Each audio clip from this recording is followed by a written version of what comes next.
Hi, and welcome to Train Mountain. My name is John, and I head up the signals department here. And in this video, we'd like to take a quick trip around the Central Station area and look at some of the indications that you'll see on the signals and the push buttons that you'll use to control the turnouts. Come on, let's take a trip around the station.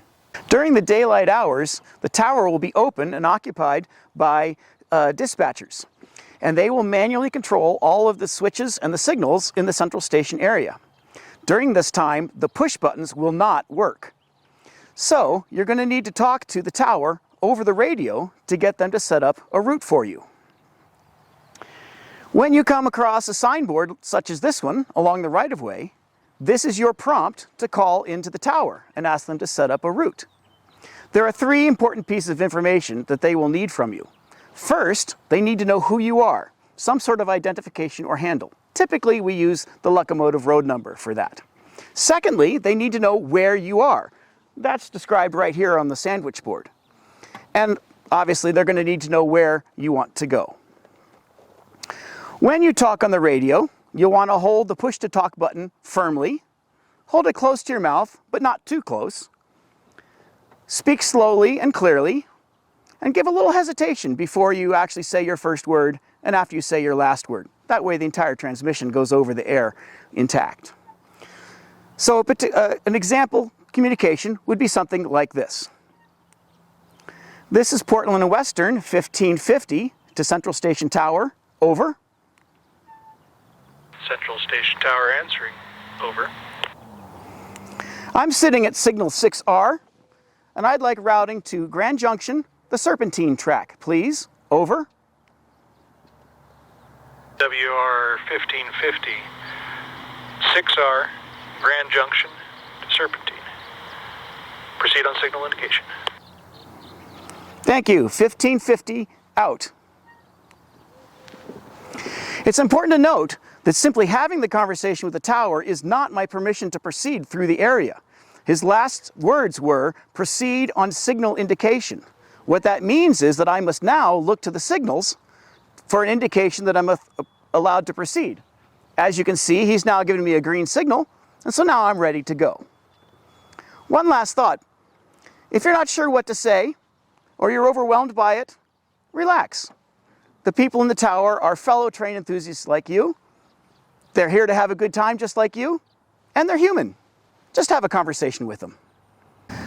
Let's take a quick look at some of the indications that you're likely to see on signals here at Train Mountain. At Train Mountain, a solid red signal is absolute. You may not pass it. You may not let any part of your train go past the signal. In contrast, flashing red is permissive. You may pass a flashing red signal. It's often used when there's a train ahead and lets you follow close behind it. A yellow signal simply means the next signal is red. You're prepared to stop at the next signal. Flashing yellow means the next signal is solid yellow. You're prepared to stop 2 signals ahead. And green means the track is clear.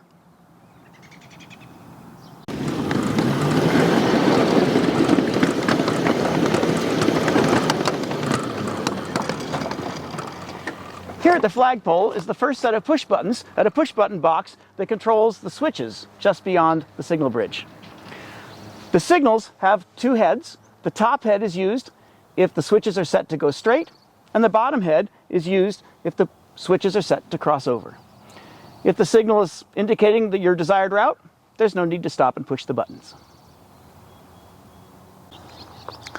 As we get closer to Central Station itself, we come to a box that's got more buttons and more options. This box here lets you choose a station track to park on at Central Station. We got a button here that will be for the main track that takes you past all the parking tracks. There's a button here to take you to Crisp Yard. We got 5 buttons for parking tracks, and this button here labeled TT is the best route to the turntable. If you see that there's a train parked in the station ahead and you're not quite sure which track it's on, these red lights here will illuminate, indicating track occupancy. The signal behind me, as you can see, has 3 heads. The top head is used for going straight, and the 2 lower heads are used to indicate that you're going to diverge from the main track and enter into the yard. The light color there is a lunar white. lunar white is permissive. It indicates that you're going into the yard.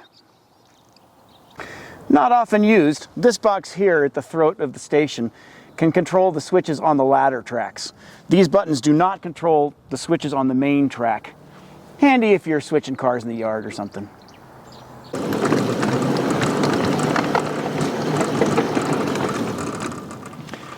Just past the loading area of the station is the switch that leads to the turntable. The button that controls this turnout is located on the mast of this signal. Here, lunar white is used for entering into the turntable.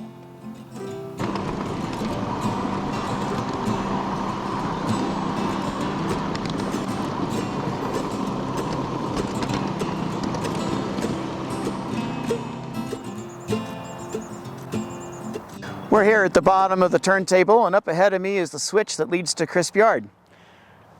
Like we've seen before, the top head of the signal is used if the switch is aligned to go straight to the main track, and lunar white is used if we're going into the yard. If the signal is indicating the switch is the way you want it, there's no need to stop and push the button.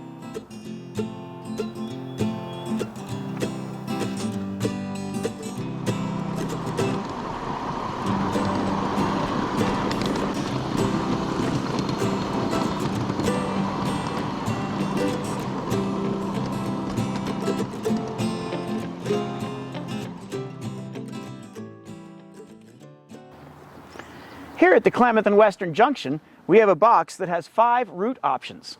The first option is to turn to the right on the switch behind me and go off to Klamath and Western. The other 4 routes are actually choices at Grand Junction. You can select the switches at Grand Junction from this box here. This system has memory, so that if you request a button, and even if you're following another train that's going to a different location, the switches will be set correctly for you when you get there, as long as you don't run any red signals. The signal behind me has 3 heads. The bottom head is indicating a route that's going to the right to Klamath and Western. The middle head is used for a route that's simply going to cross over from the left track to the right track, but continue straight to Grand Junction. The top head is used to go straight up the left-hand track to Grand Junction. Let's head on out to 6 Acre. Clear signal.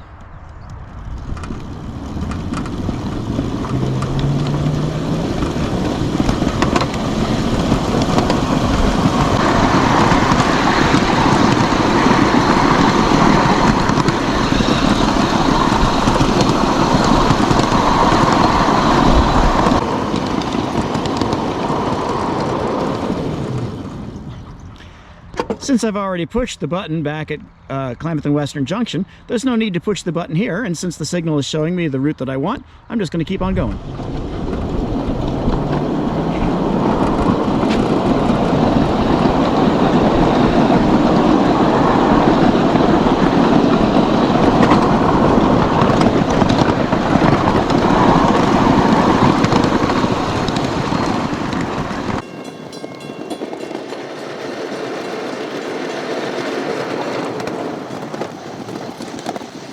In the early 1900s, semaphore signals were very popular with the railroads.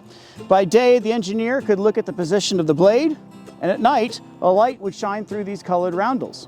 In the 1920s, the Pennsylvania Railroad wanted to fix the problem with all the moving parts involved. And so they developed a system where they used the position of lights to indicate, to represent the position of a semaphore blade. They used 3 lights horizontally to indicate a horizontal blade, red, 3 lights diagonally for yellow, and as we see here, 3 lights vertically for green.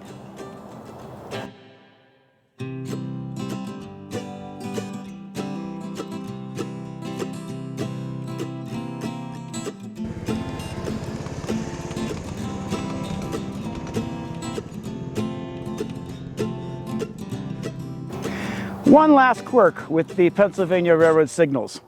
They realized that they had 2 different diagonals that they could use. You had the diagonal going this way, kind of like a forward slash, but you also had the backward slash kind of diagonal. And they used this for the lunar white indication. So here at Train Mountain, we use what they used for restricting. This is for going into the yard, a lunar white. During this triennial, we're going to operate 2 different towers. Central Station Tower will handle all traffic arriving towards Central Station, including trains in the main yard. A second tower, a new tower for this year, will be Grand Junction Tower. That will handle all trains that are departing from the Central Station area, including trains that are leaving Crisp Yard, through the Fuel Yard, and of course through Grand Junction. We'll get this sign fixed up by the time the Triennial gets here, so it won't say Contact Central Station Tower anymore. It'll say properly Contact Grand Junction Tower. Both towers will operate on channel 3, so you won't have to change channels. One last thing before we wrap up this video on signals and push buttons. I'm standing underneath the Cox Bridge. I'm about 2 mile posts ahead of the long tunnel. And as you come out of the long tunnel are some switches that take you either to the left, or you can go straight, or to the right. At this location, we have a light beam and a reflector in the ballast. And by extending your arm and breaking that light beam, the switches will be aligned to go either to the left, or if you break the other light beam, they'll go to the right. If you want to go straight, you extend both arms. And if you didn't extend either arm, well, there's push buttons at the end of the tunnel. You can make your selection there as well. But the idea here is you get to choose your route without having to stop. One quick tip though, when I'm traveling on a train, I'm traveling the train forward, I like to actually sweep my arm backwards as the train is traveling forwards. Tends to work a little more reliably that way. Anyway, I hope you've enjoyed this video, and we'll see you out on the rails.